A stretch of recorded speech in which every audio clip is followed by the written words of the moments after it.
La catastrophe de l'Erika, symbole des dysfonctionnements de la mondialisation. Lorsque le pétrolier fait naufrage le 12 décembre 1999, il bat pavillon maltais et bénéficie à ce titre de facilités réglementaires, fiscales et sociales. Il est certifié apte à naviguer par la société italienne Rina.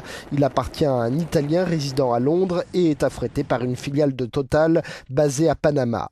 Le naufrage a lieu au large des côtes bretonnes dans la zone économique exclusive, c'est-à-dire au-delà des 12 000 marins des eaux territoriales de l'Hexagone. Cela n'empêche pas le fioul de souiller 400 km de côtes françaises. En déversant ces 20 000 tonnes de fioul, l'Erika, un monocoque vieux de 24 ans, va en outre tuer des dizaines de milliers d'oiseaux, 130 fois plus que la Moko Cadiz en 78, et ravager les fonds marins.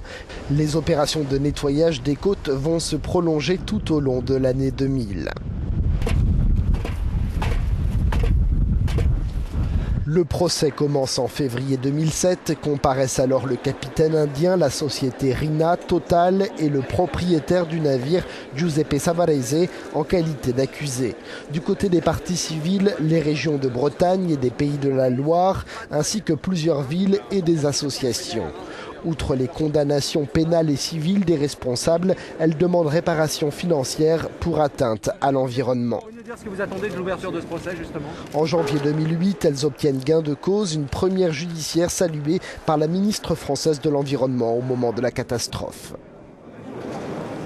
C'est la première fois qu'on reconnaît le préjudice fait à l'environnement, à la fois pour les départements et pour les associations de protection de l'environnement.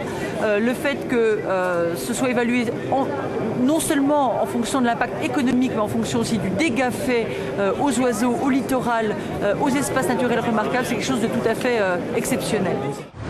Au plan européen, le scandale de l'Erika a fait avancer la réglementation. En 2003, une agence européenne pour la sécurité maritime a été créée et les pétroliers à simple coque transportant du fioul lourd ne peuvent plus, en théorie, fréquenter les ports européens.